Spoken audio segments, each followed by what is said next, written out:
कारागृहविमोक्ता च शृङ्खलाबन्धमोचकः सागरोत्तारकः प्राज्ञो रामदूतप्रतापवान् वानरकेसरी पुत्रः सीताशोकनिवारकः अञ्जनागर्भसम्भूतो भालार्कसदृशाननः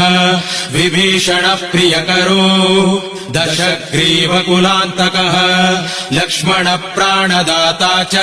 वज्रकायो महाद्युतिः चिरञ्जीवी रामभक्तो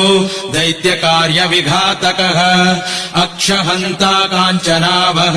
पञ्चवक्त्रो महातपाः लङ्किणी भञ्जनः श्रीमान् सिंहिका प्राणभञ्जनः